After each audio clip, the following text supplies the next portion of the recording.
امام اعظم است. در مذهب حضرت نعمان ابن ثابت رحمت الله علیه هستیم. حضرت ثابت شخصیتی بودند که از جمله انسانهای متقی، پرهیزگار، خداترس، احتیاطکار. مورخان تاریخ حیات حضرت ثابت نقل میکنن، میگن حضرت بچه‌ک 17-18 ساله بود. روز از روزها خودش میگه در حیاتش یتیم کلان شده بود، بی پدر، یعنی بی صاحب مونده بود، کلان شده بود.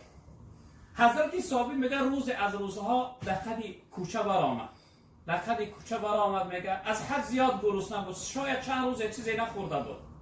در قد کوچه برآمد، دید که در بر راه یک سیب افتاده است. از حد زیاد که گرسنه بود، حضرت میگه سیب برداشت، یعنی به اختیار یک گزی از اون سیب گزید خورد. وقتی خورد، این جوان میگه یک گزی سیب خورد، بعد از اون در فکرش زد. در فکرش زد که این سیب کی باشه؟ این سیب من صاحب شنا پرسیده خوردم. این سیب کی باشه؟ میگه وجود حضرت لرزه فرا گرفت که چیزی یک شخصیت به اجازتش من خوردم، در نزد خدا چی جواب میگم؟ میگه ناگاه گشت نگاه کرد که در بر راه باغ است، باغ سیب است. آهسته حضرت میگه در باغ داخل شد. وقتی درون باغ داخل شد، دید یک پیرمرد در بار یک درخت سیب تکیه زده نشسته است. نزدش رفت، گفت پدر بزرگوار این باغ شما هست؟ گفت بله فرزندم، باغ من است. گفت پدر بزرگوار، گفت من از حد زیاد گرسنه بودم، بره میگذشتم، این سیب شما در بر راه افتاده بود. من طاعه کردن گرفتم، به اختیار یک گزش خوردم. در برابر قیمت همین یک گز سیبتون یا من کار بفرم یا اینکه سیب از من بگذر، در حق من ببخش. من یعنی دارنده نیستم، پول ندارم که قیمتی را ادا کنم، یعنی پولش بدیم. میگه این پیرمرد وقتی دید که این جوان اینقدر ترس خدا داره، تقوا داره، گفت فرزندو میبخشه. گفت من صاحب باغ نیست، من باغبان هستم. صاحب باغ و فلان شخصیت در فلان محله هست. گفت نزدی همون برو، اگر بخشد نبخشد این کار از دست من میآید. حضرت میگن سیب در دستش با وجود لرزان، رنگ روی پریده و پسی در خانه این صاحب باغ رفت. درش زد. این شخصیت میگه خیلی انسان صالح بود، خدا ترس بود، پرهیزگار. وقتی در آمد دید یک بچه‌ک یاش وجودش میلرزه، رنگ رو از چهره پریده است. گفت فرزندم خدمت، یگان خدمت هست؟ گفت پدر بزرگوار، گفت این حادثه را نقل کرد، از حد زیاد گرسنه بودم، راه میگذشتم، این سیب شما در بر راه افتاده بود، به اختیار گرفتم یک گزش خوردم. از شما خواهش دارم که همین حصه همین سیبتون از من ببخشید. این شخصیت دید که چنین جوانی به تقوا، خدا ترس، احتیاطکار، پرهیزگار، گفت فرزندم من حق سیب من میبخشم، اما یک شرط دارم. شرطی من به جا میاره. گفت حضرت شرط است؟ گفت شرط این است که من یک دختر دارم، دختری من میگیری، دختری من یعنی بزنی قبول میکنی. این جوان گفت حضرت، گفت من مسخره میکنی؟ من آمدم که حقتون از من بگذاره، شما میگه دختر نمیگیری. بعد از اون شخصیت گفت که دختری من سالم نیست، دختری من معیوبی است، معذور است، از چشم نابینا است، کور است نمیبیند، از گوش ناشنوا است، کر است نمیشنود، از زبان ناگویا است، گنگ است که نمیزند، از پا ناروا است، شل است، ره گشته نمیتواند. دختری من چنین عذرها دارد. اگر دختر ما گرفتی حق ما میبخشم، اگر نگیری به گردن نگیری، این حقی که بین من و خودت هست، من این به قیامت میگذارم، خداوند خودش بین من و شما حکم کنه. حضرت صحابه میگن وجودی من لرزه فرا گرفت، دنیا در نظرم تنگ و تاریک شد. میگه کمی فکر کردم، تو من دختر ایرا بزنی بگیرم، تا مردن من بیمار بینی میکنم، یعنی بیمار بونی میکنم، اگر نگیرم جواب قیامت. میگه به خلاصه آمدم گفتم هر چه باشه و عذابی همین دنیا من خود من از عذاب قیامت خلاص میکنم. اگر تا مردن به دختری را یعنی بیمار نگاه کنم، و سببی همین رنج عذاب دنیا خود من از عذاب و جواب قیامت خلاص میکنم. میگه با گردن گرفتم، حضرت دختر شما را میگیرم. میگه من خانهش داخل کرد، خانه های درون به درون داشت. در خانه بیرونگیش میگه ما نشستیم، در خانه درونگی یعنی دخترش بود، ما را با دخترش نکاح کرد.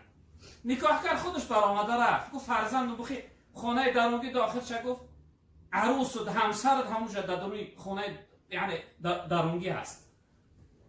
میگم که از جام بخیزم، اعوذ بالله بسم الله، میگم بخیزم از جام خانه درونگی بروم، میگه پاهم کار نمیکنه، پاهم از جا خسته نمیتوانم که من بخیزم از جامو چیکار کنم خانه درونگی برم. قصه کوتاه اعوذ بالله بسم الله گفتم، میگه و باری دستام خستم و نزد در آمدم، گفتم که من خانه درونگی میدارم، عروس اوجا است، میگم السلام علیکم، وای کار است من نمیشنوه، نزدش میدارم میرم دستش میخپم یا اعضای بدنش میخپم، وای کور است من نمیبینه که کی هستم. میگه دنیا در نظرم تنگ و تاریک شد. قصه کوتاه اعوذ بالله بسم الله گفتم لا حول ولا قوة الا بالله العلی العظیم. میگه گفتم در خانه درونگی داخل شدم. وقتی داخل شدم میگه در گوشه خانه یک دختر ایستاده بود، مثل ماه برین زیبا بود، یگان عیب و کمبودی نداشت. میگه در حال گشتم خواستم که از خانه بیرون شوم، این دختر گفت که شوهر بزرگوار، شوهر مهربان است، گفت از خانه بیرون نشوم. میگه گفتم بخشش من ناجا در آمدم. گفت جایی در آمده ای؟ میگه پدر شما دیگر چیز گفت؟ پدر تو گفت دخترم کور است، کر است، گنگ است، شل است. این اثرها در شما نمایان نیست. بعد گفت شوهری بزرگوار بیست، من عیبام برای تو بگم. گفت پدری من گفت که کور است. کوری من این است که من با این چشمها یگان مردی نامحرم ندیدم. پدرم گفت کر است. کری من این است که من با این گوشها یگان موسیقی و چیزی حرام و گناه نشنیدم. پدرم گفت که گنگ است. گنگی من این است که با این زبان من غیر از تلاوت قرآن و سخنهای نیک خوب دیگر چیز نگفتم. شلی من این است که یگان مکان معصیت و گناه نرفتم. یعنی این دو شخصیت به هم دیگر آیله برپا کردن. بعد از 9 ماه و چند روزه از اینها یک پسر، یک یعنی طفل به دنیا آمد که نام او را نعمان گذاشتن. ما و شما چی میگیم امام اعظم. حضرت امام اعظم پدرش ثابت بود نام خودش نعمان است. یعنی که این امام اعظم من و شما، این رئیس مذهب ما، از این دو پدر و مادر خدا ترس به دنیا آمدگی هستند. از این دو پدر و مادری به ایمان و به تقوا به دنیا آمدگی هستند. حضرت امام اعظم رحمت الله علیه در سن 4 سالگی قاری کل قرآن شد. 4 سالگیش در قاری کل قرآن حفظ کرد، از خود کرد. کودک ها عادت دارن، میگه روز حضرت دو گرفت در آغوش مادرش انداخت، در آغوش مادرش پرتافت. مادرش گفت فرزندم، گفت نعمان چقدر خرسند هستی، چقدر شاد هستی؟ گفت آچه جان قرآن ختم کردم. گفت در چند روز ختم کردی؟ گفت در 4 روز. مادرش گفت که فرزندم، گفت دیر کردی، من امید داشتم که تو در 4 روز نه در 2 روز قرآن ختم میکنی. اما گفت بچه میجه عیبی نیست، عیبی پدرت هست. پدرت اگر با همون سیب صاحب شما میپرسید بعد میگزید، تو در 4 روز نه در 2 روز قرآن ختم میکردی. اما وقتی که سیب خورد و بعد صاحب شما پرسید، یعنی چیزی شبهناک خورد، چیزی به اختیار خورد، او این کمبودی در ذهن توشید.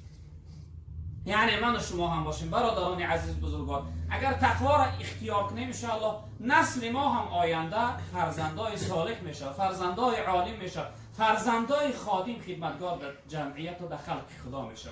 و همین خاطر کمبودی که امروز در جامعه ما هست، چی از اهل علم ها، کلانزاده ها، کلانترها و عامه، این بی تقوایی است برادران عزیز بزرگوار. باور کنید تقوا خیلی چیزی مهم و ضرور است. جناب پیغمبر صلی الله علیه و سلم میپرسن که یا رسول الله از همه زیادتر چیزی که انسان داخل جنت بکنه چی هست؟